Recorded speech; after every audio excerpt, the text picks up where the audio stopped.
e demais organizadores.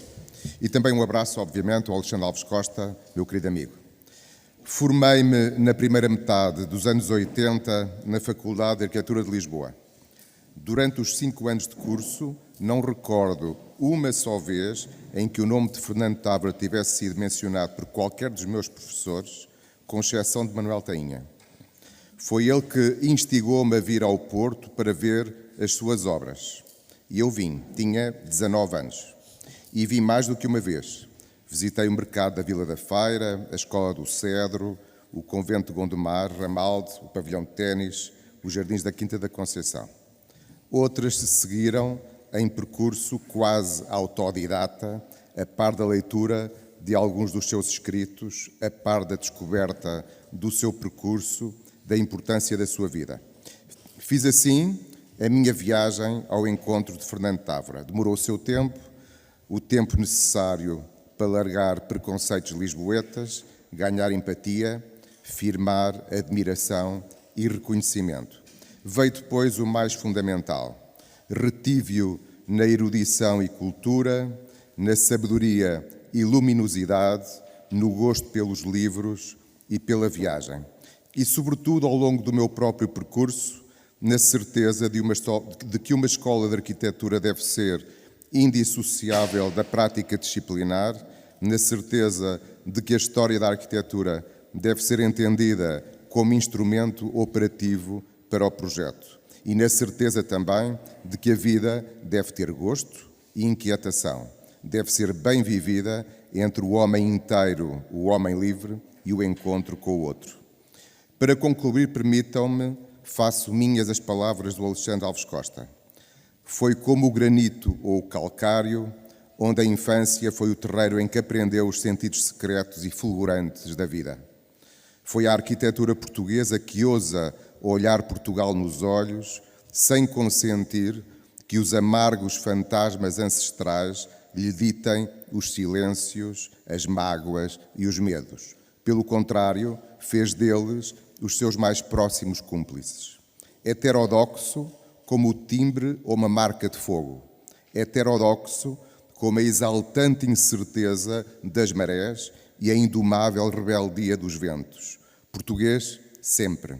De um homem assim, há de saber-se sempre mais do que aquilo que fica escrito e dito, e o muito que dele nasce torna-se inquietação no eco de outras vozes. Hoje aqui temos o eco de outras vozes, e eu tenho a sorte de ser acompanhado por 2 vozes de 2 grandes mulheres arquitetas e cidadãs, a Fernanda Barbara e a Ana Vaz Mulher. Ou direi ao contrário, porque acho que a ordem é ao contrário. Minhas amigas há muito, muito tempo. Conheço a Fernanda há 23 anos. Peço desculpa de estar a revelar alguma parte biográfica menos própria nesta altura, por conta da Ana, diga-se de passagem, e de um oportuno encontro sobre Vila Nova Artigas. Nunca nos perdemos, sempre nos reencontramos. Vem de São Paulo, onde fundou o escritório Una Bárbara Valentim com o Fábio Valentim, depois de mais de 20 anos como sócia do escritório Una Arquitetos. É formada pela Faculdade de Arquitetura e Urbanismo da Universidade de São Paulo, professora associada da Escola da Cidade. Formou-se também em jornalismo pela Pontifícia Universidade Católica, são segredos que eu gosto de revelar, e cursou a graduação de Ciências Sociais na Faculdade de Filosofia e Letras e Ciências Humanas da Universidade de São Paulo e também no curso de Filosofia da mesma universidade. Depois fez uma pós-graduação na Escola de Altos Estudos em Ciências Sociais em Paris e por alguns meses, foi nesta altura, que colaborou com Fernando Távora no Porto. Foi membro da equipa curadora da representação brasileira na Bienal Internacional de Veneza em 2006, integrou a equipa de curadores da Bienal Ibero-Americana 2019 e tem participado ativamente em inúmeros seminários e eventos internacionais. É coautora de inúmeros edifícios que muitos aqui conhecem. Eu apenas falo de um dos mais recentes, que era o plano, que era o edifício para a nova unidade de SESC no Parque Dom Pedro II, em São Paulo, que está em curso. Muitos dos seus projetos foram premiados e integraram a exposições brasileiras e internacionais incluindo a Bienal Ibero-Americana, a Trienal de Lisboa e 4 edições da Bienal de Arquitetura de Veneza. Ora, eu conheço a Ana há 35 anos. Desculpa-me, Ana, mas é mesmo assim. Foi minha aluna, imaginem só. E temos-nos cruzado muitas vezes ao longo da vida, menos do que eu gostaria, diga-se de passagem, mas a culpa é minha. Venho de Lisboa, com licenciatura e mestrado pela Faculdade de Arquitetura da Universidade Técnica de Lisboa, doutoramento pela Faculdade de Arquitetura e Urbanismo da Universidade de São Paulo, onde viveu, aliás, e conheceu a Fernanda, se a memória não me falha, e tem o pós-doutoramento aqui pela FAUP. Foi docente, eu creio que é docente também aqui no curso de doutoramento da FAUP, ou foi? Sim, não é? Foi docente no ISCTE, na Universidade Autónoma de Lisboa, atualmente na Faculdade de Arquitetura da Universidade de Lisboa. Tem sido professora visitante em inúmeras universidades nacionais e internacionais. E diria que o seu trabalho, no âmbito da investigação e da crítica em arquitetura, é dos mais relevantes em Portugal. No Jornal Público, no JA, de que foi diretora adjunta, em inúmeros artigos nacionais e internacionais, já lhes perdi a conta, dado o número, em júris de prémios nacionais e internacionais, o Cecil, o AICA, o FAD, etc., em curadorias de exposições. É autora de inúmeros livros, desde a construção do Brasil, relações com a cultura arquitetónica portuguesa, que de algum modo é o seu tema de tese de doutoramento, até a Guiné-Bissau, não sei se há depois ainda algum outro depois, mas há uma série de livros que são publicados a partir da publicação da sua tese, aliás, aqui pela editora da FAUP, se a memória não me falha.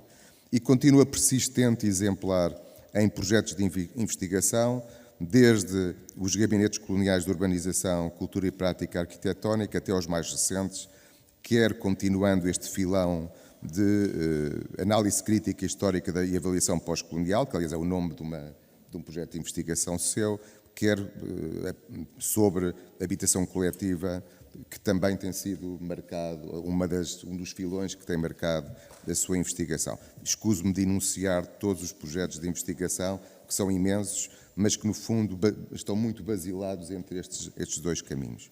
Ora, eu diria que esta tese da Ana já tem algum tempo, mas é de algum modo quase um mote para aqui para a nossa conversa, porque vamos falar um pouco de Portugal e do Brasil e do Fernando Távora, ou vice-versa, a partir da experiência de ambas e, portanto, vamos a isto. Dou-te a palavra, Ana. Muito obrigado. Obrigadíssima. Vou aqui a minha... Não sei se posso passar aqui já para a minha apresentação. Posso passar para a apresentação? Não é esta. Ok, pronto, obrigada. Queria primeiro, antes de começar já, por agradecer muitíssimo a apresentação do João. De facto, isto é assim uma mesa sui generis, porque é uma mesa de pessoas que se conhecem há muitos anos, pessoas que são amigas, pessoas que partilham muitas experiências juntas. Peço desculpa. Pessoas que partilham muitas experiências juntas, e é uma honra estar aqui nesta sala que tem o nome do Fernando Távora, nesta escola que também carrega o peso do Fernando Távora, e neste momento que é um momento solene, mas também é um momento de celebração. É pena eventualmente que não estejam mais estudantes, porque é muito importante que os estudantes também sigam a cultura das escolas. Eu queria dizer também que penso que desde 2006 do coletivo, da arquitetura em coletivo, que eu não estou numa mesa com a Fernanda, portanto eu queria agradecer uma vez mais ao Alexandre Alves Costa ter feito este desafio, e a todas as pessoas que estão na comissão, na curadoria deste projeto, da celebração do Fernando Távora, porque, enfim, deram uma oportunidade de voltar aqui a um tema que é um desafio para mim. Uma vez mais, eu também sou formada em Lisboa. Mesmo em Lisboa, no final dos anos 80, falava-se muito pouco do Fernando Távora. Eram outros tempos na escola, eram outros delírios, outras tendências, e por isso o Porto, para nós, era assim uma espécie de qualquer coisa exótica, não é? Uma entidade exótica. É muito interessante que hoje estejamos aqui, passados estes anos todos, a partilhar a mesma sala e as mesmas experiências. Eu trouxe aqui umas imagens, é um percurso por imagens, trouxe um texto também, vou ler de vez em quando. que começa com imagens que todos vocês conhecem muito bem, melhor até do que eu. Todos vocês privaram intimamente com o Távora. O Távora foi uma figura que passou, enfim, com quem eu privei mais até como jornalista, como crítica de arquitetura, nas comemorações do ano da arquitetura, enfim, coisas assim muito, muito esporádicas, mas que obviamente teve um papel fundamental na investigação que eu fiz sobre o Brasil e vou voltar um bocadinho a esse tempo. Quando o Távora faleceu, o Jornal Público pediu para eu escrever um texto e eu dei a esse texto o nome O Coração dos Desafinados.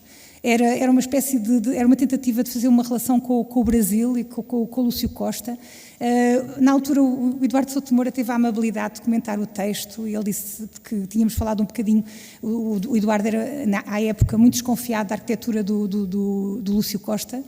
E ele tinha-me dito que, enfim, que talvez nos Desafinados não batesse exatamente um coração, e depois conversámos um bocado por causa deste texto, e por causa desse jogo que eu tentava fazer, dessa relação. E como desafio trago aqui uma imagem que eu penso que está na exposição, pelo menos o Jorge ontem disse-me que estava na exposição, que é uma imagem que hoje desafia a nossa concepção do mundo, a nossa cosmovisão do mundo. Hoje dificilmente poderíamos fazer um desenho destes e mostrá-lo sem algum sentimento de culpa, como vocês sabem, não é? O João falou aqui sobre a minha relação com os últimos as últimas investigações, os temas do pós-colonialismo e obviamente hoje temos que olhar também para a figura do Távora a partir, penso eu, deste desenho de 91, a partir daquilo que significou o seu legado e porque é que o celebramos hoje, 100 anos depois dele ter nascido, e também a partir daquilo que são as perspectivas e dos desafios que hoje a historiografia nos leva. Mas para o Fernando Távora, penso eu, se não disser nenhuma asneira, como o Brasil nunca passou de moda, como o Brasil era qualquer coisa que ele ambicionava chegar, e é por isso que a Fernanda hoje está aqui também connosco, penso eu, o seu deslumbramento era esse. Podemos sempre olhar a partir do fascínio que a arquitetura lhe exercia, e também a partir das relações de amizade, os amigos portugueses, os amigos brasileiros, o grupo do Porto. Eu fui aceito na Faculdade de Arquitetura do Urbanismo e do Urbanismo da Universidade de São Paulo porque pensavam que eu vinha do Porto, não é? E eu sei que o meu orientador, o João Toscano, telefonou ou perguntou ao Alexandre Alves Costa se eu era confiável quando percebeu que eu não era do Porto. Já era tarde, já me tinham aceito. E por isso esta relação de cumplicidade, o Lúcio Costa veio a Portugal muitas vezes, como sabemos, os cadernos de 48, as visitas de 50, dos anos 50, mas foi em 61 que veio falar aqui à escola, enfim, não a este edifício, mas à escola, a este corpo, e provavelmente a partir daí que estas amizades se firmam com muito de forma muito mais sólida, e as coisas começam a ganhar outra densidade. Curiosamente, no momento em que Brasília era uma cidade mal amada. Brasília aqui, antes da poeira assentar, fotografada pelo antimoderno, vou usar assim, Pancho Guedes, mas de qualquer maneira uma Brasília que obviamente nos anos 80 já estava bastante fora de moda, e provavelmente um Lúcio Costa que pensa, sentado na sua cadeira, se calhar qual é que é o seu próprio legado e o que é que ele próprio está a fazer ali. A minha tentativa de compreensão do Távora e do que é que o Távora poderia significar nesta história toda teve a ver, obviamente, com o Brasil Build. Portanto, havia este mito do Brasil Build ser o primeiro livro que a Faculdade de Arquitetura do Porto tinha integrado na sua biblioteca. O CISA dizia que o Távora tinha trazido o livro para os estudantes verem. Dizia também que o Niemeyer tinha mudado a maneira como os estudantes representavam os seus desenhos. Apesar de depois essa arquitetura brasileira não se notar de forma imediata, de forma visível. Claro que tinha havido o moderno, claro que tinha havido o Mário Bonito, tinha havido todas essas personagens que tinham entrado primeiro pela cultura internacional, mas parecia-me que o Brasil Builds não explicava a relação com o Brasil, dos portugueses com o Brasil, a relação do próprio Távora com o Brasil, mas mais não a arquitetura moderna, que está na parte de baixo da capa, mas mais aquilo que está na parte de cima, a figura do profeta em Congonhas do Campo. Todos vocês sabem como é que isto se faz, já depois, o Távora já não está nesta imagem, é já depois, eu só trago aqui pensando que talvez alguns estudantes tivessem perdido esta memória. Estes são os sobreviventes de 2004, quando se fez a reedição da cultura popular em Portugal, que é de facto, na minha perspectiva, é onde ecoa de forma mais clara o impacto do que é a modernidade brasileira. E esse impacto, enfim, ecoa exatamente neste trabalho, naquilo que estes homens vão à procura, indo para um meio rural, desviando-se das suas urbanidades, dos seus lugares onde exercia o seu trabalho, à procura de um país que eles próprios desconheciam, em equipas de 6 pessoas, como vocês sabem, de 3 pessoas, distribuídos por 6 zonas, 36 arquitetos, e hoje, uma vez mais, as raparigas estremeceriam porque não há uma única mulher arquiteta neste grupo. Se calhar qualquer dia alguma coisa será escrita também sobre isso. De qualquer maneira, os anos que separam a outra imagem do Fernando Távora entregar os resultados ao ditador, uma década antes do país começar a ruir, do ditador começar a ficar debilitado fisicamente e mentalmente. Os dois estão a rir, provavelmente por razões distintas. O Jorge uma vez deu uma conferência exatamente falando sobre o sorriso. Eu penso que, eu não faço ideia do que é que o Távora pensaria, o que é que ele teria, mas com certeza ele guardava, ele tinha um segredo bem guardado, como diz o Torga, e esse segredo estava contido nas pastas e pastas e pastas, que hoje, aliás, estão online, as fotografias estão online e permitem ver um bocadinho para lá, espreitar um bocadinho para lá do que é que foi o mundo que foi escrito. Obviamente que o Fernando Távora tinha uma grande consciência dele próprio, não é? Eu sabia que estava reservado a grandes coisas. Mais tarde, enfim, miticamente diz que a arquitetura portuguesa, uma coisa que, apesar de tudo, o Lúcio Costa nunca disse que era a arquitetura brasileira. Depois a Fernanda pode comentar. Mas tinha, desde cedo, estava e é difícil não fazer um paralelo, não é, com o Salazar do Minho ao Algarve, para percebermos um bocadinho também, obviamente, que este é um tempo que se faz da capacidade destas figuras tutelares irem mudando as coisas. E o perfil do Salazar serve-me para entrar aqui na lição do Salazar. Esta lição do Salazar, que muita gente, enfim, que falamos muito, sobre a qual falamos muito e que mostramos muito nas nossas aulas, exatamente porque esta trilogia de 38 é qualquer coisa que tem uma formatação arquitetónica. Não é só uma ideia de Deus, de pátria e de família, é uma ideia de Deus, de pátria e família que se configura no modelo arquitetónico, numa ideia arquitetónica, como eu digo, e também, obviamente, de herança patrimonial, como se vê pela janela, mas mais do que isso, numa ideia de espaço, numa ideia de comportamento, numa ideia de apropriação. O Távora, quando fala na Casa Portuguesa, no problema da Casa Portuguesa, ele fala em qualquer coisa que está, enfim, ele diz, somos homens de uma época trágica, talvez, muito triste, porventura decadente mesmo, talvez estivesse a pensar na lição de Salazar, mas depois dá sempre a mão, tem sempre esperança, mas na qual nem tudo é de composição e ruína. Fiquei a pensar que talvez o nem tudo ser de composição e ruína podia, nesta conversa, ser personificado por esta imagem, esta fotografia também já desaparecida, da casa do Viana de Lima, e até talvez na posição ou na contraposição que a CODA, o concurso de obtenção do diploma de arquiteto, podia ter, enfim, esse namoro também bastante fugaz que o Távora faz com esse moderno mais ortodoxo. Interessante mesmo é olharmos para dentro da CODA, o que ele diz, o cliente que ele descreve, o amigo, casado, sem filhos, a mulher disponível para se dedicar à casa e por isso não pedir, dispensar a atenção da criada, não é? Não precisar mais de criada, não sabemos, fica no ar. que talvez ecoasse os eletrodomésticos que estavam, enfim, que eram mostrados na revista, uma revista de género também, uma revista feminina, na revista Eva. Portanto, é interessante ir entrando por aqui. Claro que em 51, na mesma altura que o Coda está a ser entregue ou está a ser defendido, o Távora conhece Corbusier. Corbusier é quem está no centro das preocupações do Corbusier, dos portugueses. É por isso que se aproximam da cultura portuguesa, da cultura brasileira, acho eu.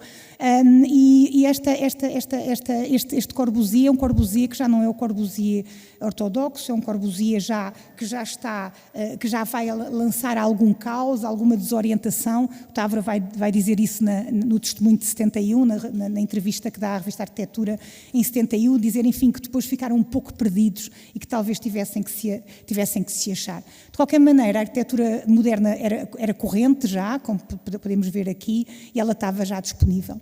No meio disto tudo havia outras coisas, não é? Havia um outro Portugal que estava longe dos holofotes, longe dos clientes casados e sem filhos que podiam encomendar casas com vista para o mar e que era fotografado, estava presente, era retratado pelo geógrafo Orlando Ribeiro.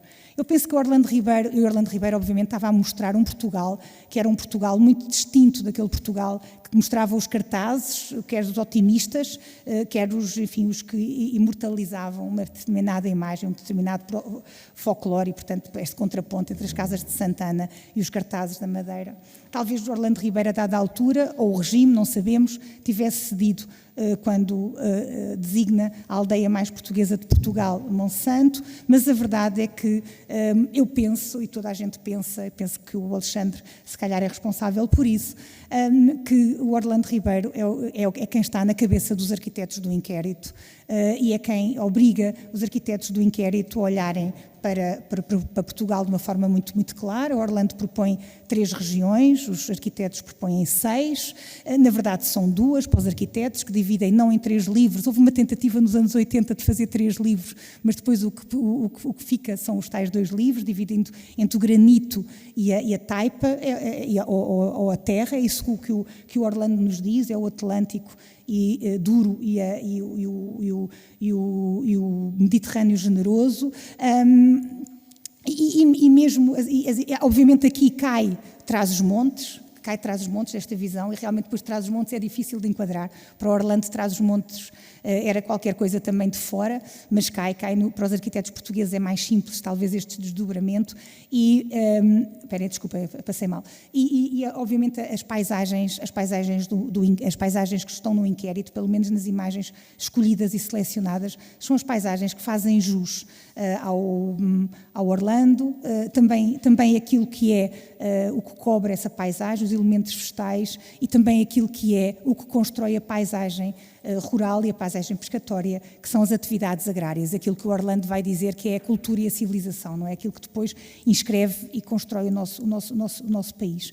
Curiosamente também a demografia, que hoje tanto, o desequilíbrio demográfico, hoje tanto nos aflige, estava já aqui também presente, exatamente já enunciado nas lições de 41, não é? Depois publicado 43, depois publicadas em 45, mostrando já uma população que se começava a fixar no litoral. E de alguma forma também o inquérito vai seguindo essa ideia.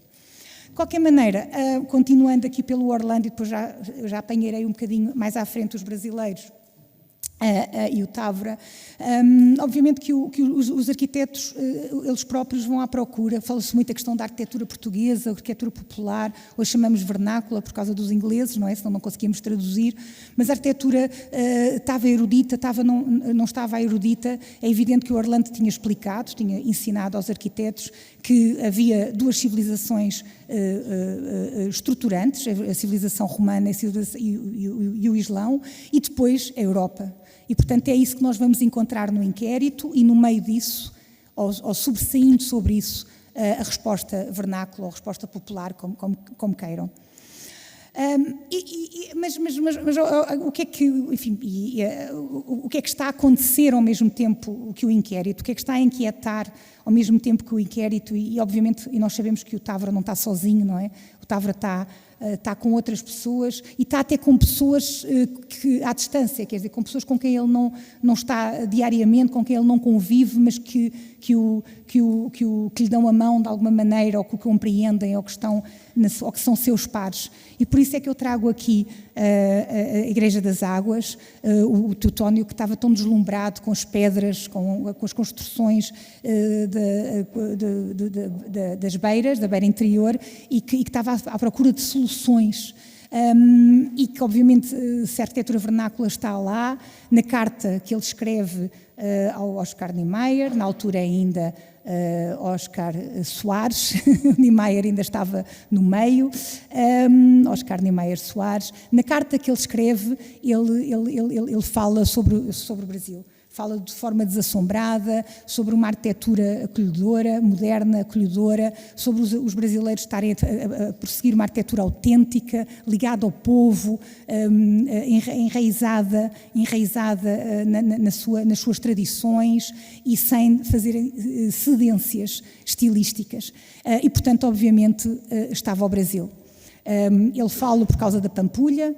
A Pampulha tinha, depois mais tarde ele dirá, era qualquer coisa não europeia, anti-europeia, fora da Europa, mas ao mesmo tempo era moderna, era acolhedora, era generosa, e a arquitetura brasileira obviamente já estava num trilho que lhe permitia ter uma posição internacional já bastante sólida e ter sido destacada, como todos nós sabemos, na exposição de 39 em Nova Iorque, como uma das mais interessantes, como uma das mais, enfim, com maior verve, maior intensidade, etc.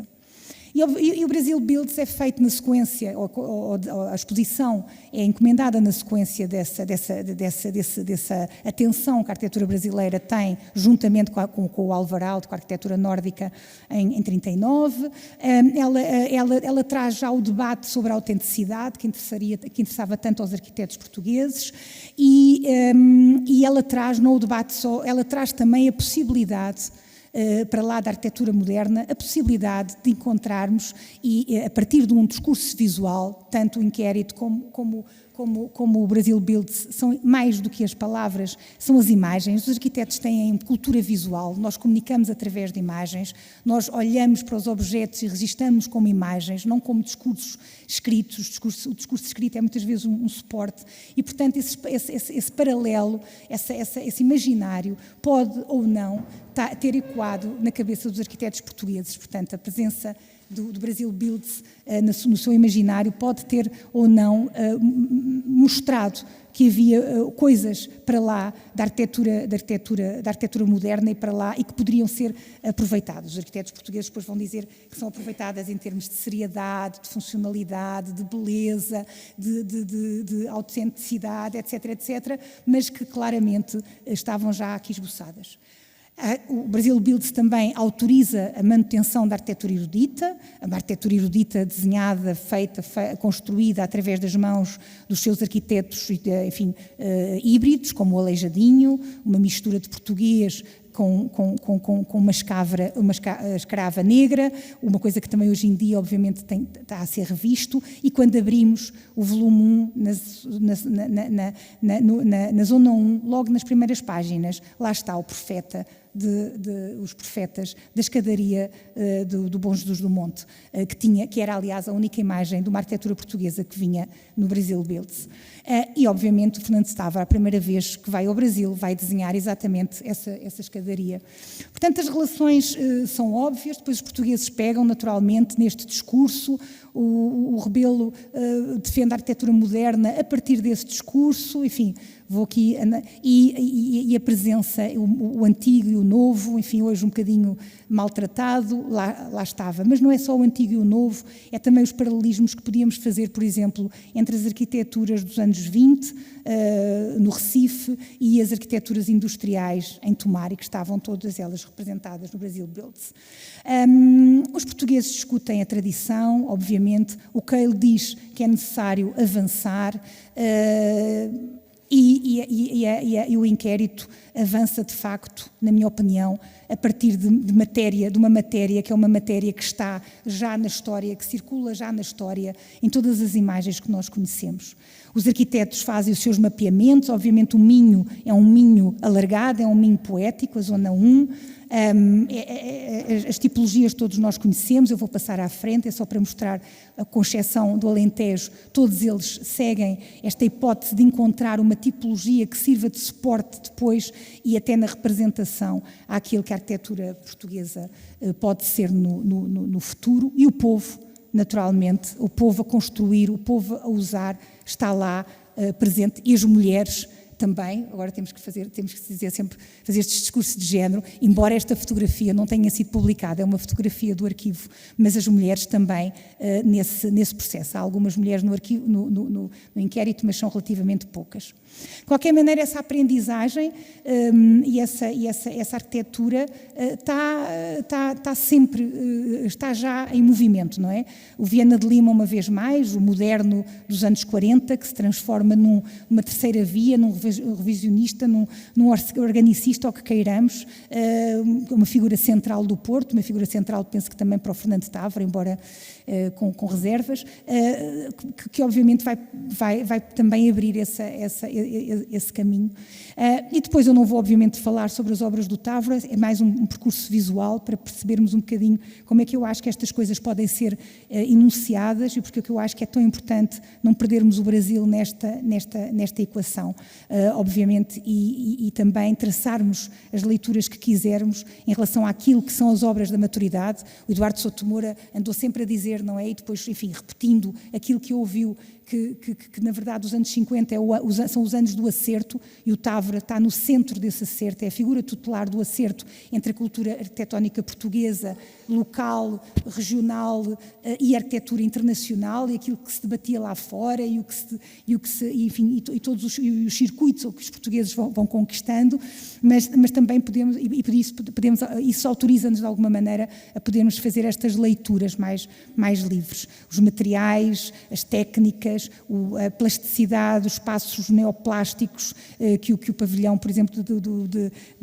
da Quinta da Conceição autoriza, as formas planares, a própria representação, e aqui não enfim, do objeto, e a contrapartida também da representação da arquitetura vernacular, a elementaridade, o gosto pelas formas muito claras. A Escola Primária do Cedro é um edifício que, naturalmente, eu acho, o João também falou nela, é um edifício que eu acho que faz aqui muito sentido voltarmos, já explicarei porquê, mas há uma domesticidade, naturalmente, quer nos equipamentos, quer, obviamente, nas casas, que se prestam mais a isso, mas, ao mesmo tempo, uma domesticidade que se permite a este tipo de entendimentos do que é essa sabedoria vernacular, popular, transfigurada através dos alimentos contemporâneos, sempre de forma muito híbrida, à janela quase sem caixilho, mas depois as asnas em contraponto com as asnas da madeira, e obviamente, uma vez mais, podemos sempre recorrer ao inquérito e introduzir imagens, leituras, visões que nos façam fazer o eco dessas memórias. No Cedro, isso é tão evidente, é tão bonito, esta imagem do Sargassal, em Ovar, do engenho de uma nora, e fazer uma contrapartida com os recreios cobertos da escola, e percebermos como provavelmente isto ecoava, podia estar lá ou não, o que quisermos na memória do Távora, na cabeça do Távora, no desenho do Távora. É claro que aquilo que o inquérito trouxe abriu a cabeça de outros arquitetos, o Cisa na Casa Alves Costa, mas também, porque não, o Delfim Amorim no Recife, numa casa que eu penso que já foi demolida. Portanto, obviamente, este trabalho, esta pesquisa, este inventário, que eu acho que teve alguma origem naquilo que os arquitetos portugueses viram no Brasil Builds e aquilo que o Távora conseguiu descobrir ou conseguiu percepcionar, acho que é muito forte e está muito marcado. Nas minhas aulas com o Carlos Lemos mostrava sempre esta imagem e diziam: olha, já viram como é igual à Casa Paulista? Já viram que incrível, nós vimos isto. E é claro que a Casa Paulista que nós estamos a ver ali é uma Casa Paulista falsa, porque é uma Casa Paulista a quem foi retirado todos os anexos, é limpa, é uma operação de restauro para que ela pareça mais erudita ainda e eventualmente menos vernacular do que o que seria. A casa da Zona 1, em Soajo, é uma casa, apesar de tudo, mais contaminada por esses anexos. De qualquer maneira, vejam como depois esta imagem é devolvida para o Brasil, e eu queria terminar com uma outra imagem em paralelo da Fernanda, jovem arquiteta, que passou aqui pelo Távora, que teve um convívio com o Távora direto e que, num dos seus primeiros trabalhos no escritório do Zona Arquitetos, na casa de Carapicuíba, aliás, uma casa que vai projetar o escritório um bocadinho para lá também projetar um bocadinho mais o trabalho do escritório, obviamente que a aprendizagem da Casa do Soajo, ou aquilo que os brasileiros viram na Casa do Soajo, pode encontrar algum paralelo. Eu penso que o Távora hoje é isto. É esta possibilidade de termos atravessado o Atlântico, é esta hipótese de ter deixado tantas pontas soltas, de ter-nos deixado uma década, pelo menos uma década de ouro. Depois, enfim, há toda a obra relacionada com a questão do restauro, com a questão do património, todo o seu entendimento do património, mas é principalmente nestes anos 50 que ele faz esta ponte de uma forma, ainda sem conhecer o Brasil, ainda sem ter ido ao Brasil, faz esta ponte de uma forma tão óbvia, tão bonita, tão poética, indo descobrir no Portugal vernáculo a autenticidade que a arquitetura portuguesa faltava, refletindo-a nas suas obras, a partir deste eco que o Brasil Builds teve, e mais tarde este trabalho poder nos ser devolvido do outro lado do Atlântico por imagens tão bonitas como a casa da Carapicuíba, em que a Fernanda esteve envolvida. Obrigada, uma vez mais, pela oportunidade de estar aqui hoje.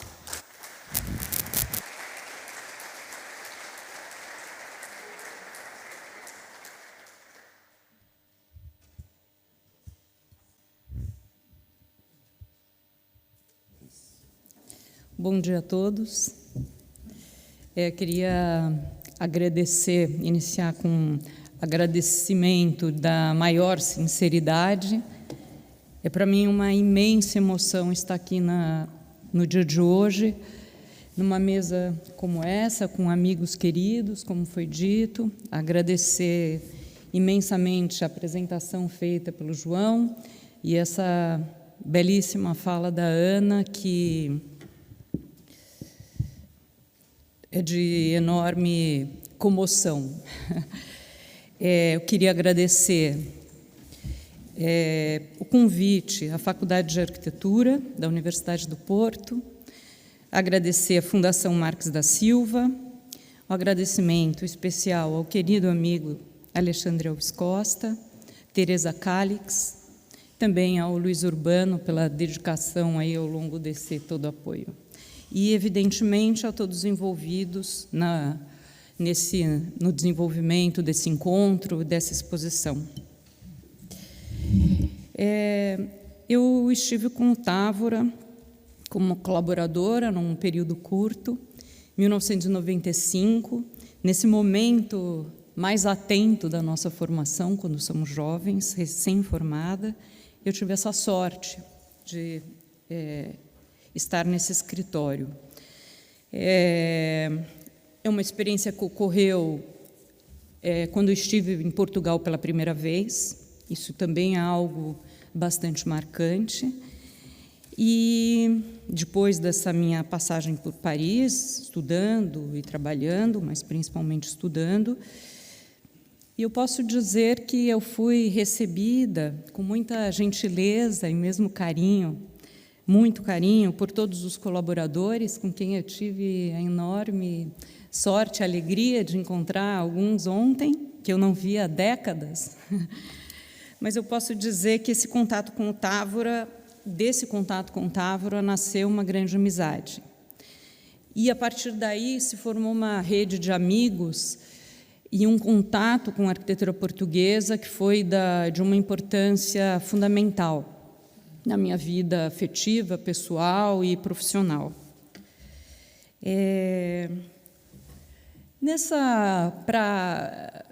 Preparando aqui essa viagem, né, eu fui retomar alguns textos, rever algumas aulas, olhar alguns projetos, né, ler como ler uma arquiteta, né, guiada pelo interesse, não como uma pesquisadora, uma investigadora, né.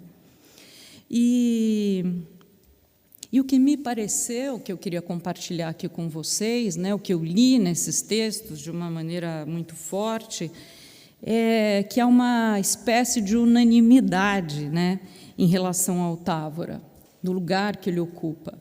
E quando eu digo unanimidade, não quer dizer que todos tenham escrito as mesmas coisas, né, ao contrário, é muito bonita essa leitura, no sentido que é uma obra que vai permitindo leituras diversas e muito potentes, né, e que dizem respeito à história de Portugal e à arquitetura moderna em Portugal e de algum modo, poderíamos dizer, no mundo todo, né? Então, me ocorre aí algumas lembranças, tanto quanto as análises das cartas do Távora, das cartas não, do diário, né, na América, a ideia da arquitetura portuguesa como uma esponja, mas uma esponja seletiva, como certa vez disse a Ana, e que se vê ainda na arquitetura que se faz ainda hoje, né? E até uma descrição, um texto belíssimo do Alexandre, quando ele fala do projeto da Sé como uma espécie de uma reviravolta, né? Ele vai descrevendo que como aquilo se deu, das demolições, as hipóteses que se fizeram e essa visão estratégica, né, de um imenso arquiteto. Mas eu queria dizer também, rapidamente, né, que essa ideia de unanimidade que eu percebi, né, ela me reencontrou com as lembranças, né, desse meu contato com o Távora. É como se todas essas questões, né, que estavam lá, que estão aqui postas, da ideia da terceira via, da Casa Portuguesa,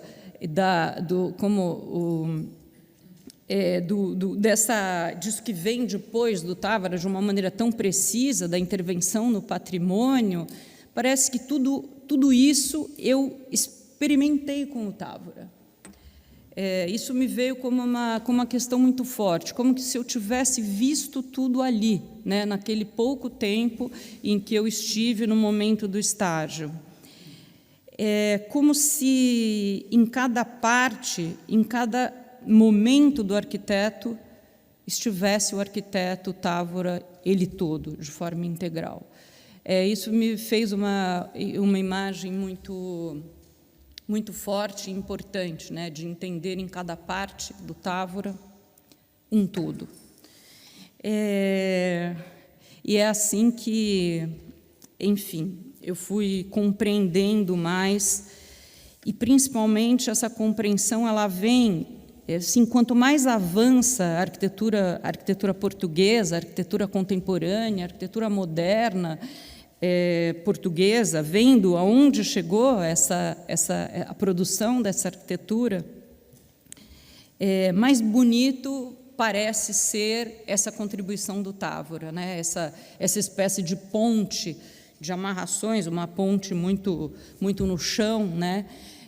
Então, olhar a arquitetura portuguesa contemporânea também me faz ver, eu aprendo isso com vocês, evidentemente, né? A importância, engrandece essa importância do Távora.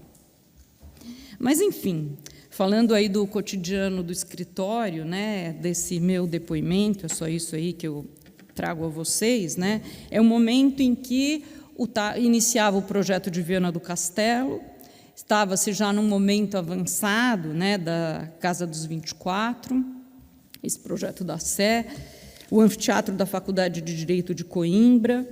Eu pude acompanhar reuniões, o Távora me levava para conhecer os sítios e projetos, almoçávamos juntos, na verdade, todos juntos, o escritório todo, apenas algumas vezes, quando os outros colaboradores não podiam, eu ia almoçar sozinha com o Távora, mas foi um momento muito, muito feliz, né, dessa companhia toda. Mas acho que o que de mais importante é eu acho que é bastante fácil para vocês entenderem, mas uma jovem arquiteta brasileira, o sentido preciso de estar com o Távora quando ele me levava a esses passeios pela cidade. Vocês podem imaginar a importância que pode ter vocês que escrevem e que conhecem tão bem esse projeto da Sé. Eu estive longamente, demoradamente, com o Távora, com muita gentileza, me explicando, me conduzindo para o interior da catedral, para o seu entorno, e me descrevendo, né, a Casa dos 24 e esses caminhos, o novo olhar, o olhar não direto, a relação daquilo com a cidade. E eu entendo que isso foi fundamental aqui na minha formação, e cada vez que eu penso, me recordo essa intimidade com a cidade, essa aproximação com a história, esses olhares de visadas diversas e, no fundo, né, como nós dizemos, de múltiplas escalas, da intervenção de um pequeno edifício num sítio histórico, de uma presença no centro histórico do Porto. Isso para mim é de fato muito formador, e eu penso que como um imenso privilégio poder ter estado ao lado do Távora nessas circunstâncias. Mas, à parte, né, essa grande amizade, de fato eu fui muito recebida no escritório do Távora, mas o que eu guardo para mim, o que eu tinha já bastante consciência naquele momento, é que a minha presença ali no escritório era para o Távora a lembrança do Brasil. E nós conversávamos muito. Ele falava da Bahia, ele falava de Brasília, ele falava de São Paulo. E eu entendo que a minha juventude ali representava para o Távora a possibilidade de uma atualização do Brasil. E nós conversávamos de todos os assuntos. Ele contava histórias com muita alegria, com muito entusiasmo, tinha alguma nostalgia, mas eu era uma interlocutora dessas memórias e de toda a afetividade que ele teve do nosso país em relação ao Brasil. E algumas coisas, falávamos de política também, para recordar assim, aquele momento, né? Ele é um momento que tinha acabado de passar o governo Collor, né? Que foi essa tragédia anedótica, né? Que aconteceu no Brasil. Não sei se alguns aqui se recordam, e o Távora me falava: Fernanda, o livro do Collor de Mello é meu livro de cabeceira. E um livro, inclusive, escrito pelo próprio irmão, então aquilo tudo era muito engraçado. Em uma outra ocasião, quando eu contava aí da minha viagem, meus estudos, o trabalho, tudo assim feito por minha conta, né, que eu fiz aquele ano na Europa, nesse momento eu ouvi uma frase muito precisa e contundente sobre o país, vindo do Távora, que disse: o Brasil tem instituições frágeis e pessoas fortes. Mas eu queria dizer que, naquele momento, já dentro dos paralelos, é claro que nós carregamos conosco, né, as nossas lembranças e as relações de onde viemos, e naquele contato já aparecia o que aparece talvez o paralelo mais evidente que se faz em relação ao Távora, porque já se escreveu muito sobre isso, seja com o arquiteto Lúcio Costa, né? E esse paralelo ele se dá pela produção teórica dos dois arquitetos, por essa insistente e importante recorrência à história, né? O Lúcio Costa tem uma importância muito grande em relação ao IPHAN, que é o órgão de patrimônio federal, né? Ele é uma pessoa que, sem ele, não sei o que haveria do ponto de vista do registro, do tombamento, dos primeiros tombamentos e classificações. E é claro que também, eu acho que é importante fazer, né? Nem tudo é terceira via, né?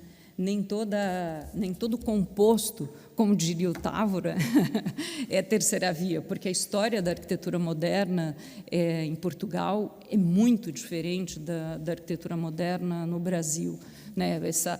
Então, esse entrave, né, mesmo que ocorreu em Portugal e que a terceira via, de fato, como Jorge diz, venha a ser a pacificação, né, desse encontro tenso entre a tradição e o moderno. É claro que no Brasil foi, de fato, de outra ordem, né?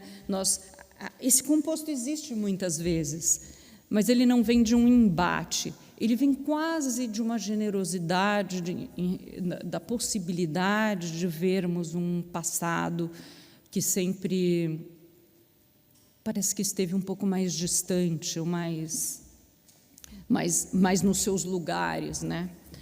E não algo que pudesse ou devesse, de fato, né, caminhar em conjunto com a arquitetura moderna. Enfim, como sabem, essas histórias são muito distintas, né? E mesmo a ideia da intervenção em patrimônio, que também mesmo que, enfim, a gente aprende muito com Távora nessa liberdade da intervenção e que vem de um olhar muito apurado e delicado, quase que numa intimidade em relação ao patrimônio, também não é possível que se generalize. Mas, né, há também um composto. E são figuras, só lembrando, né, o Lúcio Costa é 21 anos mais jovem do que o Távora. Eles não são propriamente da mesma geração, mas tem coisas ali que se dão de forma, né, muito interessante. Só passando algumas imagens, então, se de um lado, né, a gente tem isso que sempre se disse, o Távora, posteriormente ao projeto Guimarães, o Hotel Convento de Santa Marinha da Costa, e esses projetos sempre citados, o Pavilhão de Tênis, a Casa de Ufir, a Torre da Sé, né? Um paralelo, resgatando algumas imagens, a gente tem aí o Museu das Missões, que é de 1940, um projeto aí realmente muito bonito do Lúcio Costa, onde ele pega essa igreja São Miguel das Missões, que é de 1930, 60, né, essa constituição desse sítio, e faz esse pequeno apoio no vértice dessa praça, né? Então é um gesto muito delicado e de um engrandecimento, né, que propõe um engrandecimento desse lugar. É um projeto realmente incrível. A gente podia lembrar, então, aí essa intervenção do Lúcio Costa, né, no outeiro da Glória, né, onde o que ele faz é ver o outeiro na cidade, propondo caminhos e relações visuais com a cidade, dito de maneira bem simples e rápida. E esse projeto aí, que de fato é uma graça, né? É o Hotel em Nova Friburgo, é um projeto de 44, onde o Lúcio Costa então recorre, né, a essas referências vernaculares, a uma estrutura de madeira não engenheirada, né, como a gente diz, e que tem uma delicadeza muito grande, com uma presença de uma arquitetura e vernacular relevante. E aí, nesse paralelo com o Lúcio Costa, eu termino aí com uma coisa muito curiosa, né? Essa é uma foto do livro Registro de uma Vivência, que eu, nessa retomada toda, me surpreendi, né? Porque aí vamos nós fazer paralelos, mas ele mesmo fez de uma maneira assim muito direta, né? É um texto que eu confesso que não entendo todo, é um pequeno texto, não consegui descobrir de que data ele é, mas eu não podia deixar de trazer, porque o Registro de uma Vivência é um livro de textos do Lúcio Costa, que ele mesmo organizou, ele mesmo escolheu as imagens, né? Então, ele diz ali, a arquitetura regional autêntica tem as suas raízes na terra, é produto espontâneo das necessidades e conveniências da economia e do meio físico e social e se desenvolve, com tecnologia a um tempo incipiente e apurada, a fruição da índole e do engenho de cada povo. Ao passo que aqui a arquitetura veio já pronta, e, embora beneficiada pela experiência africana e oriental do colonizador, teve de ser adaptada como uma roupa feita, ou de meia confecção, ao corpo de uma nova terra. Enfim, eu acho que é um campo para investigações, há mestrados e muitos estudos nesse sentido. Mas, essa é uma outra página muito interessante, aí depois desse mesmo livro. Mas eu queria aí, fazer também isso que na junção, né, do que um arquiteto olha, né, um outro paralelo, possivelmente já feito, né, mas eu que vim ali da FAUSP, é um pouco inevitável na minha formação de um olhar atento à obra do arquiteto Vila Nova Artigas, fazer, apesar de como figuras, né, aí muito distantes entre o Távora e o Artigas era um militante de esquerda, mas é curioso porque aí sim são da mesma geração, né? O Artigas é de 1915, o Távora, né, nascido em 22, foi muito curioso olhar ao mesmo tempo, olhar em paralelo a casa de Ofir, que é de 57, e há uma casa muito conhecida do arquiteto do Artigas, que chama Olga Baeta. São casas que as duas já se livram da laje plana, vamos dizer assim, retomam as águas com telhas de barro, tem essa apropriação de materiais e uma linguagem vernacular, aqui, como, enfim, não preciso descrever, vocês conhecem bem, desses volumes articulados. A Casa Baeta já não é exatamente, não é isso, mas, de todo modo, é uma casa que tem referências aí numa arquitetura vernacular curitibana, né, que é de onde veio o arquiteto Vila Nova Artigas. É uma casa mais contida, isso é a fachada da casa, então é uma casa fechada, rua. Isso já se vê muito claramente que ele é uma casa de duas águas, também com telha de barro, e essa fachada, que é de concreto, mas, ao mesmo tempo, ele remete, né, à casa, essa casa paranaense, com essas formas de tábua, né, que lá se constrói muito com essas tábuas, então isso também é uma referência a essa casa, é uma casa a essa arquitetura vernacular. Internamente, ela é uma casa ainda mais fechada, com uma quantidade menor de transparências, como a arquitetura moderna fez de forma mais recorrente. Então, tem aí uma coisa curiosa nesse paralelo, né? Casas distintas. Na verdade, é uma casa paranaense elevada, porque já é de 2 pavimentos, de algum modo erguida, a uns meios níveis, que poderíamos dizer uma influência que sempre é recorrente na obra do Artigas, do Frank Lloyd Wright, que, enfim, já também muita gente escreveu sobre isso, né? Então, temos aqui 2 exemplos disso que o Távora chamou de composto, né? Que ele dizia muito bonito, a analogia da química, em oposição ao conceito de mistura. Mas eu termino aí esse paralelo, né, só lendo um texto delicadíssimo do Artigas, que eu acho que são mais esclarecedores do que a minha fala. Essa é a Casa Baeta.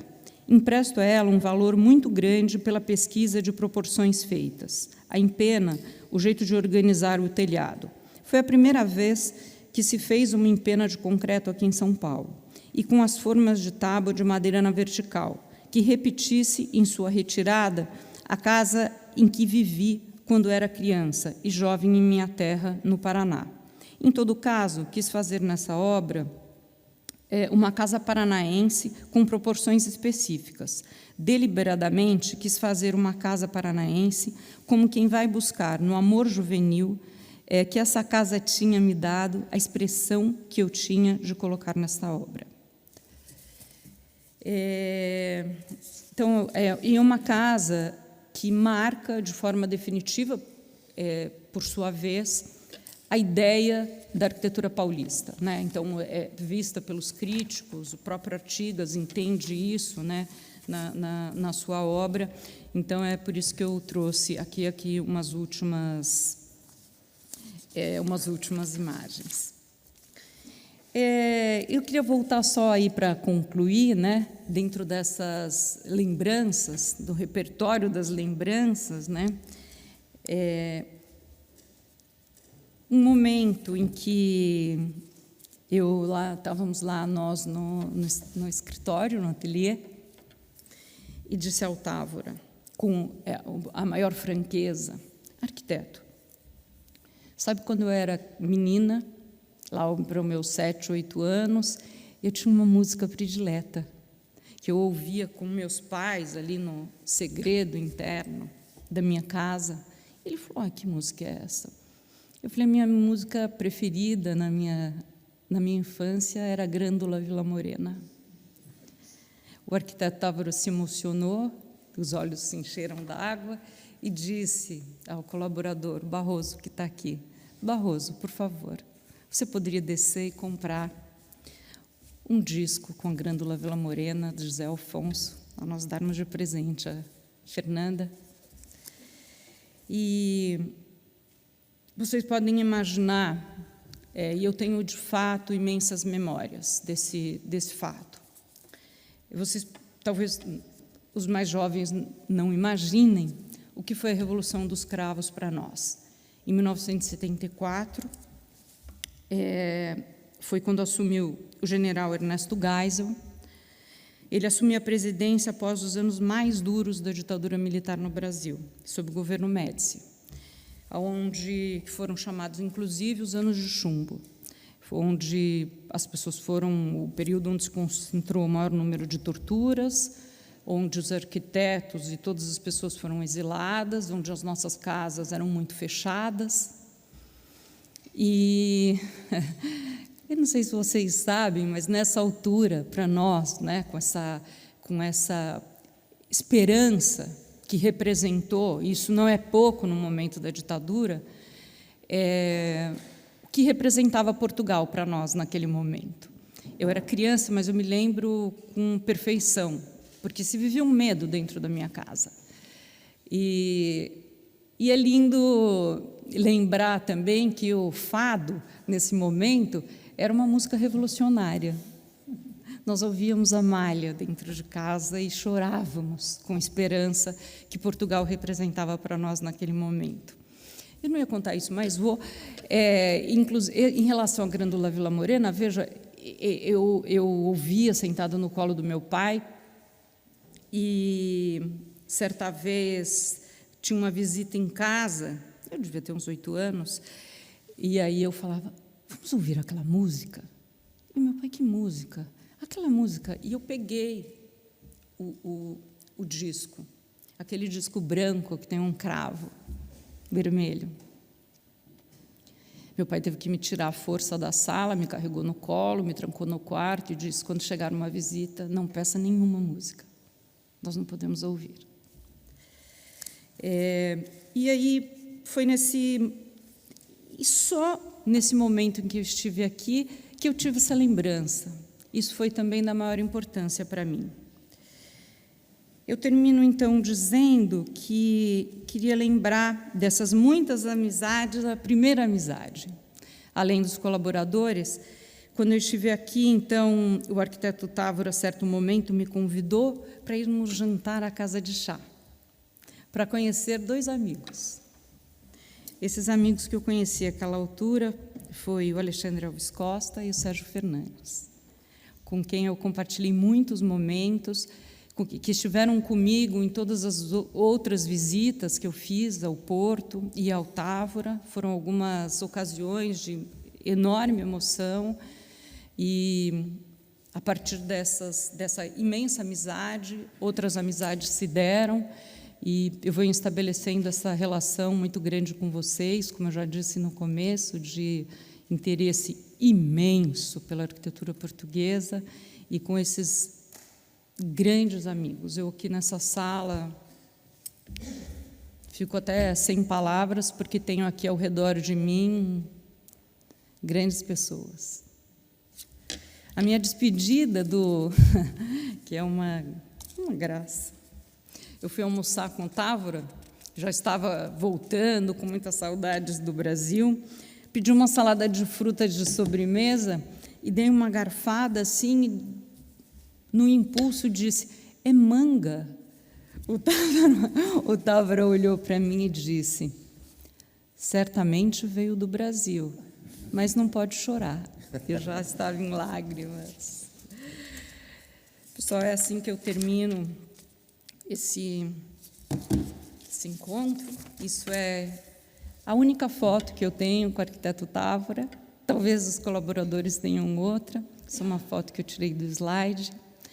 E agradecendo mais uma vez essa oportunidade de estar com vocês na memória do imenso Fernando Távora. Muito obrigada.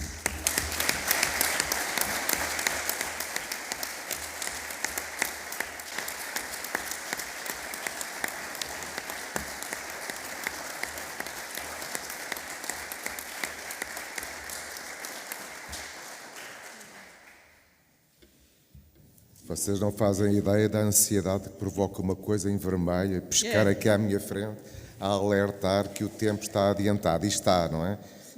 Teremos uns cerca de 10 minutos, por aquilo que suponho ter contado bem. Mas eu creio que esta mesa, ou as 2 intervenções das nossas amigas, além de complementares, trouxeram um Atlântico, digamos assim, de proximidade e o seu contrário, mas abriram muitos caminhos, alguns já conhecidos, mas outros que se podem voltar a percorrer nesta relação do Távora com o Brasil e, de uma forma mais ampla, da própria cultura arquitetónica portuguesa com o Brasil, talvez vice-versa, não sei, no caso do Lúcio Costa, e também com a questão da tradição, que é uma questão que, aliás, não é nova na cultura arquitetónica portuguesa, vem desde o final do século XIX e que vai sendo... vem à tona da água de diversas maneiras ao longo também do tempo, até ao tempo do Fernando Távora. E talvez seja ele o primeiro a tentá-la através, sobretudo a partir do desenho, espero que não diga nenhuma asneira muito grande, estou a ser gravado, mas a tentar, de algum modo, sublimar a modernidade com a tradição de uma forma que talvez não houvesse muita experiência anterior.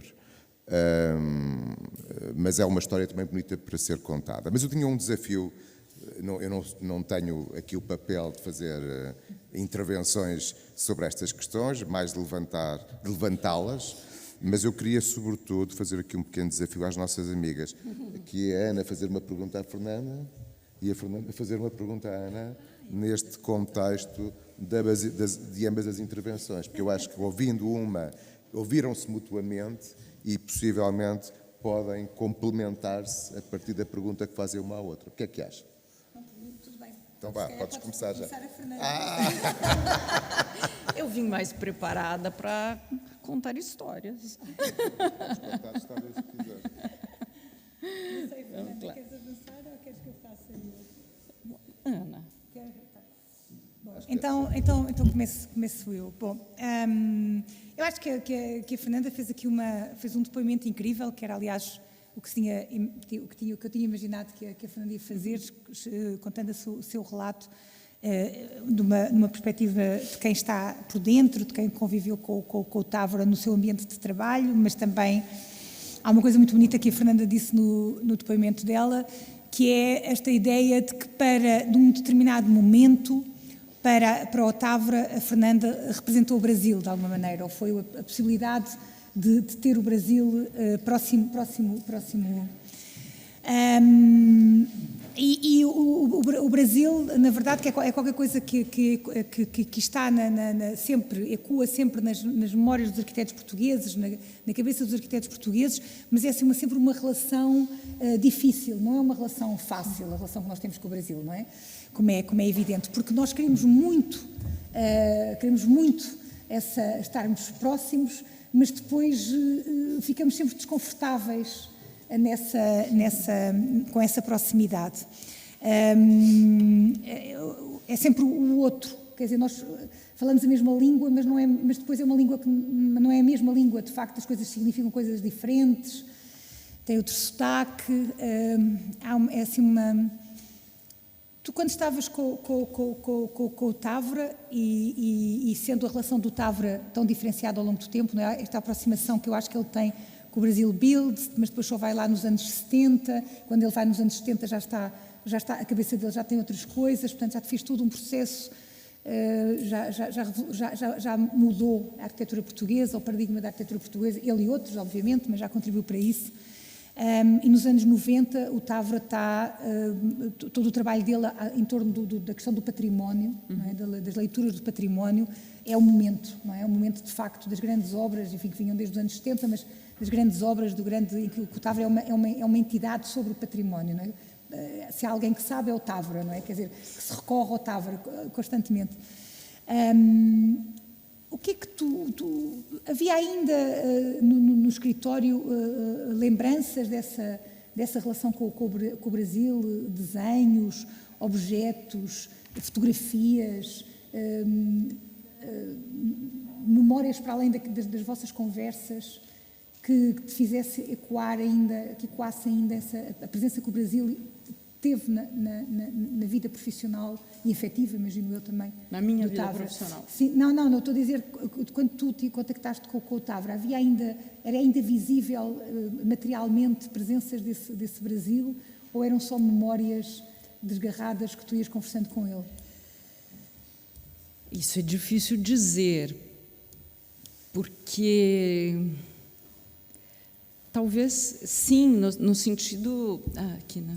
Não, está certo. Está certo?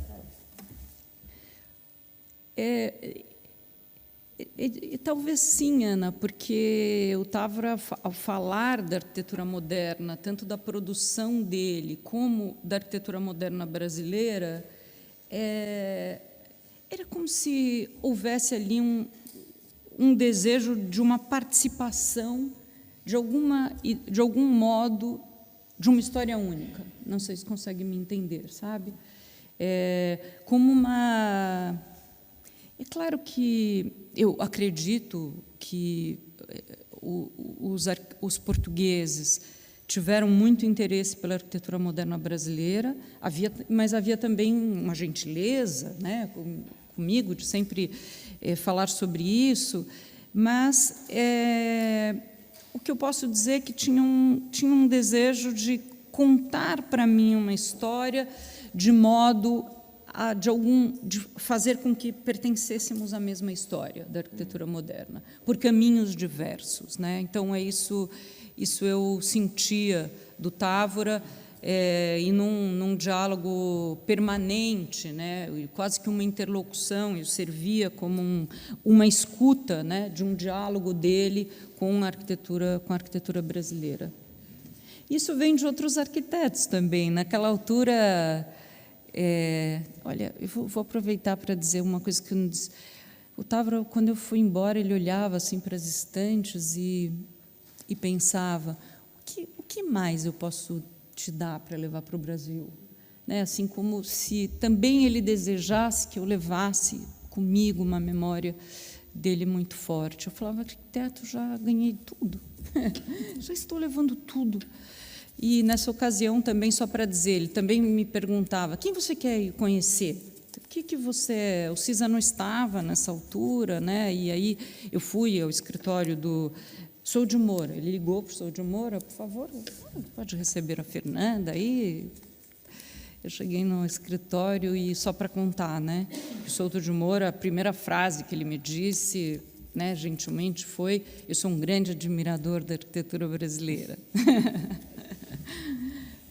Fernanda, posso fazer a tua pergunta? Podes, as perguntas que quiseres. E Fernanda, o que é que tu achas que hoje, enquanto projetista, enquanto professora também, não é? O que é que tu guardas do Távora? Essa pergunta não vale porque era a que eu tinha escrita para fazer a seguir. Pode ser feita. Já vale para os dois. Já vai para os dois.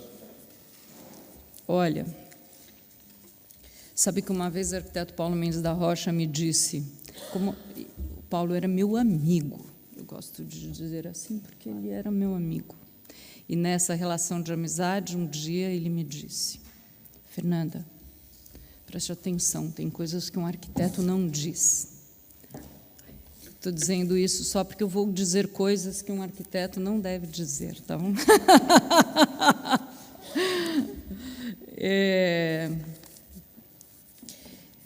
Ana me fez uma pergunta muito difícil, eu vou responder brevemente, porque assim assim fica mais fácil de não dizer muita bobagem.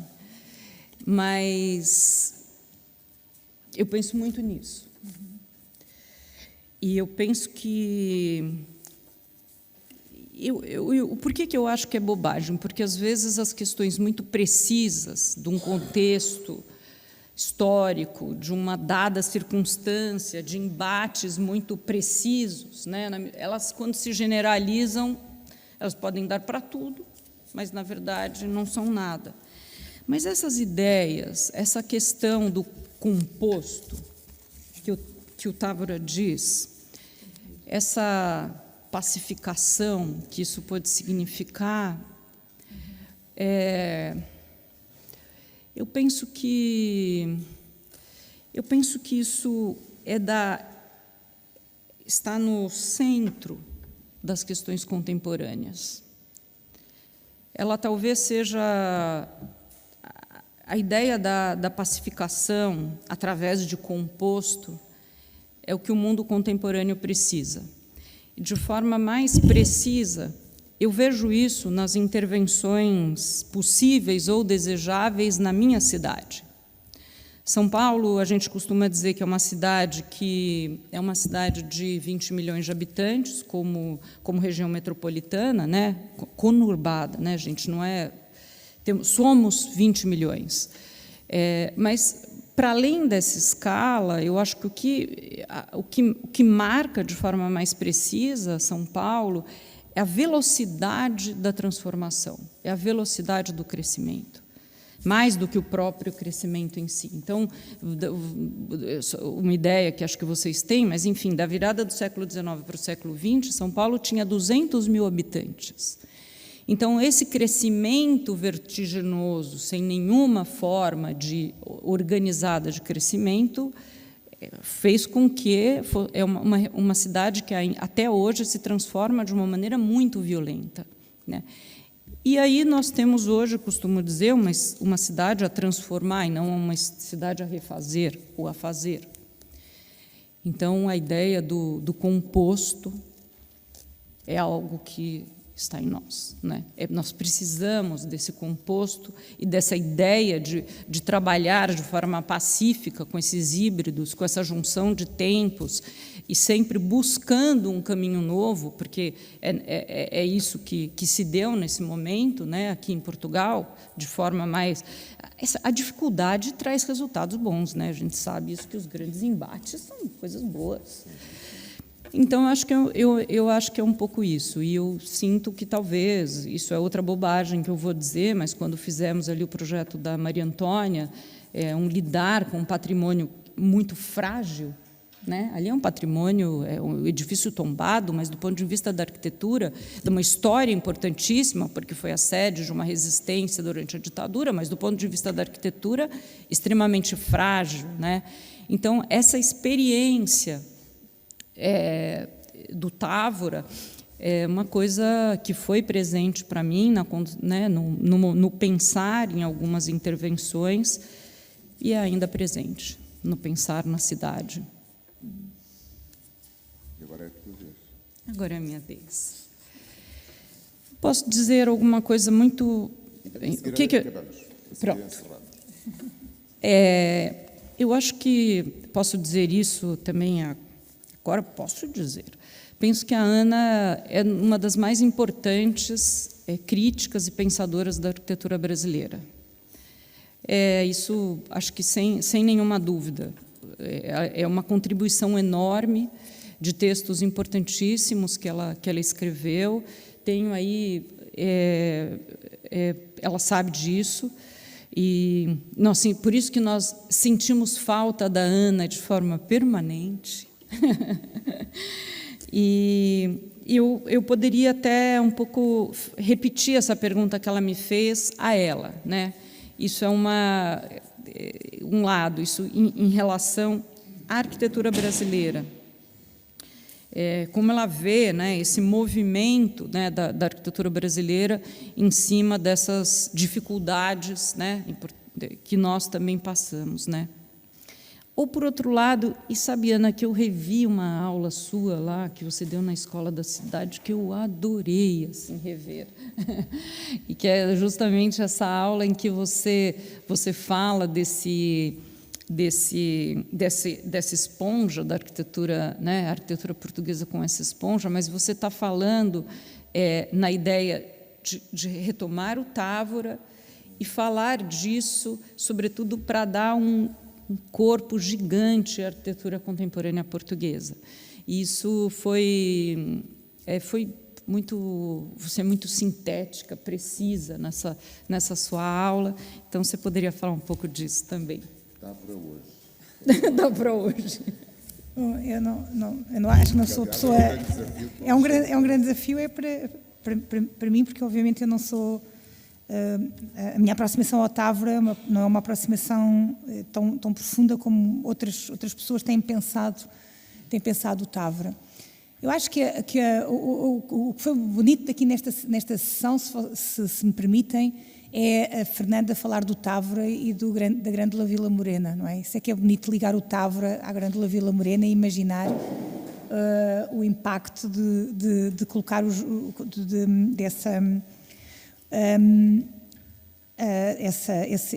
esses dois momentos, não é? E do significado desses dois momentos. A outra questão que eu penso que é interessante hoje pensarmos no Távora, enfim, o Távora é talvez um dos últimos arquitetos portugueses que pensa de facto que tem no centro das suas preocupações, quer dizer, Portugal, ou uma ideia de Portugal, não é?